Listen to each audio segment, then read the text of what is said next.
So for this piece's image review, we've transitioned to Era 4, 1900 to the present, and we begin with global conflict, which is the topic for Unit 7, circa 1900 to the present.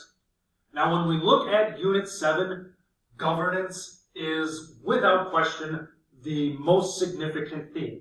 It comes up in the most topics and unit objectives, and so as such, it has the most significant amount of historical developments and examples. Right off the bat, when we look at topic 7.1, shifting power after 1900, the Russian Revolution persists as a big example of how the older land-based Ottoman, Russian, and Qing empires collapsed, and due to a number of internal and external factors. They led to communist revolution in Russia, and in Russia, this image gives us the three main figures. We have Trotsky on the far right, Stalin far left, and Vladimir Lenin in the middle. States around the world challenged the existing political and social order, including the Mexican Revolution that arose as a result of political crisis. Porfirio Diaz is kind of an old school caudillo in the nation of Mexico in the later half of the 1800s and into the 1900s, and it's resistance to his more conservative policies that leads to the Mexican Revolution. And finally, we have the Ottoman Empire. All right, the Ottoman, wherein they were called the sick man of Europe, centered in the Middle East and Eastern Europe, a little bit of North Africa thrown in there as well. The Ottoman, the Russian, and the Qing are the old land-based empires that will fall during the first part of this time frame. All right, so shifting power after 1900.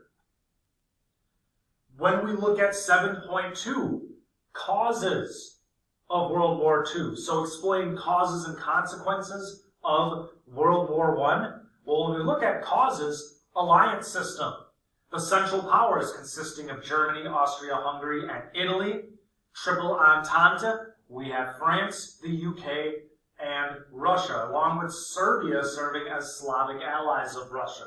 It's an assassination that takes place, the Austro-Hungarian Empire, the emperor is assassinated in Sarajevo. Serbia is blamed, Russia backs Serbia, the French and the British back Russia. This alliance system really leads to all of this. Imperialism is also another big cause. So think Maine for causes of World War I. Militarism, alliances, imperialism, nationalism. You get a good idea of the main European empires at the dawn of World War I. So the fact that Europe has this far-reaching influence across the globe definitely contributes to the violence. Topic 7.5, we're looking at the unresolved tensions after World War I. So continuities and changes in territorial holdings.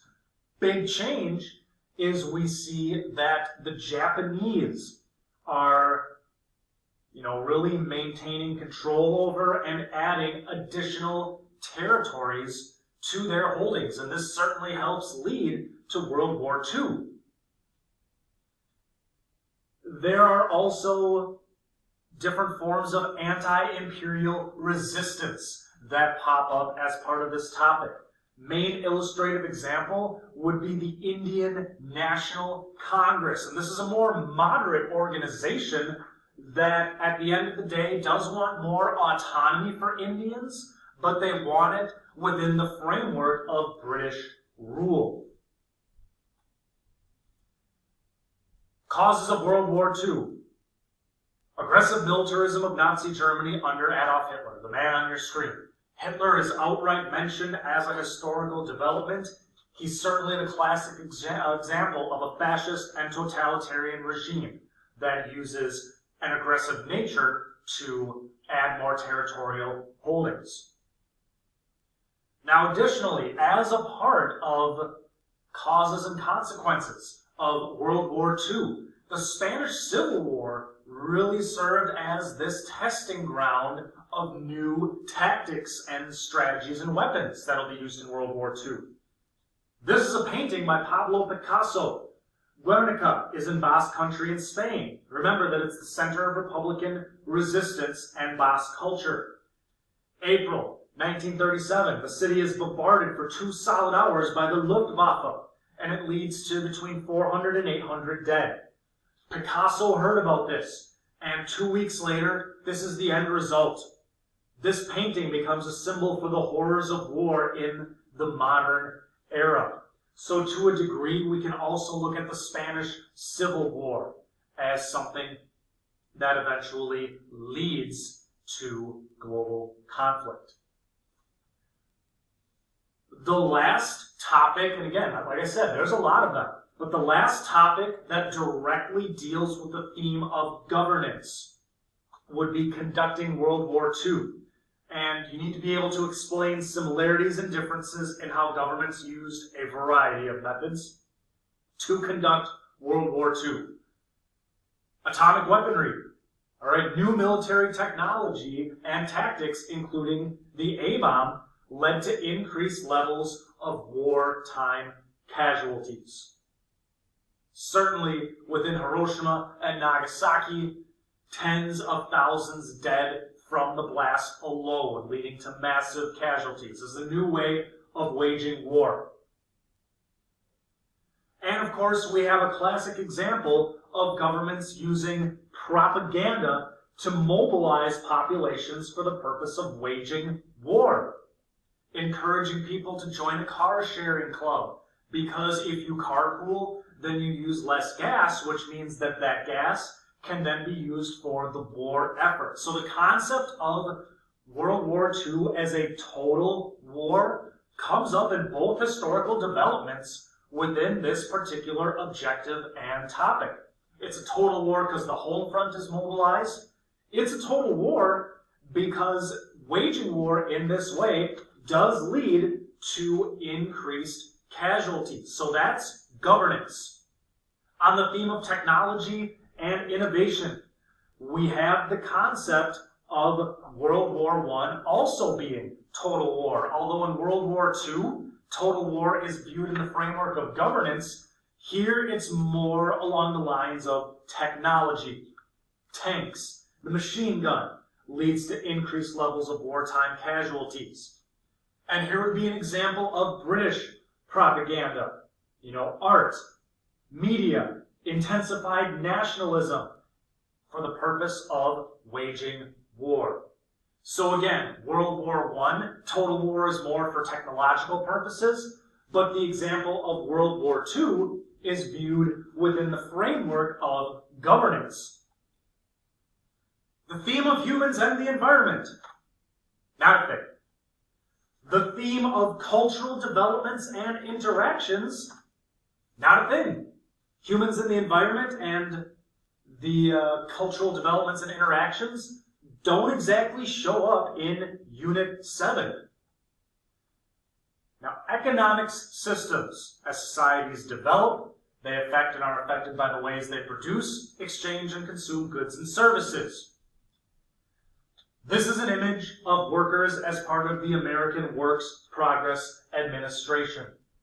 So following World War I and the onset of the Great Depression, governments begin to take a more active role in economic life. This is seen here with President Roosevelt's New Deal, where they increased government spending to try and stimulate the economy. In the Soviet Union, the government controlled the national economy through the 5-year plans, as seen here. 2 separate 5-year plans. And they often implemented repressive policies with negative repercussions for the population. With the 5-year plans, we can see that production increases in terms, steel production slightly, coal production massively, wheat does go up when it's emphasized, livestock increases throughout the second 5-year plan, but to do this, collectivization occurs, meaning people are forcibly removed from their villages to larger collective farms. And especially in the case of Ukraine, this comes at a significant cost to human life. And finally, we address the theme of social interactions and organization. Topic 7.8 is mass atrocities after 1900. And realistically, this is the only topic of this unit where the possible illustrative examples go beyond the post-World War II period. All right, so you're asked to explain the causes and consequences of mass atrocities from 1900 to the present. The development states that the rise of extremist groups in power led to the attempted destruction of specific population. Notably, as you see here, the Nazi killing of the Jews in the Holocaust during World War II. So the Holocaust is the one example that is in the historical developments. 6 million Jews, 12 million people total are killed. Work means freedom. Arbeit macht frei. This is the entrance of the Auschwitz death camp. Now, the development does state that it led to other atrocities, acts of genocide, or ethnic violence. The movie Hotel Rwanda, starring Don Cheadle, focuses on the Rwanda genocide in the 1990s. You have the Hutus, who were the majority population, and the minority Tutsi population. The Tutsis had been favored by the colonial Belgian government. So when Rwanda did become a nation, the Tutsis maintained a lot of their political and economic power. Mid-1990s, Hutu extremist groups rose up and massacred large segments of the Tutsi population. On the right side, we see Pol Pot, Cambodian leader of genocide, you could say. Pol Pot and the Khmer Rouge rose up during the late 1970s, and they wanted to redistribute wealth and land at a drastic cost. They targeted urban elite, intellectuals, capitalists. If they're not re-educated in the countryside, they were outright murdered. So again, topic 7.8, the one example of social interactions and organization, and it's the one topic for this unit where the examples go beyond World War II.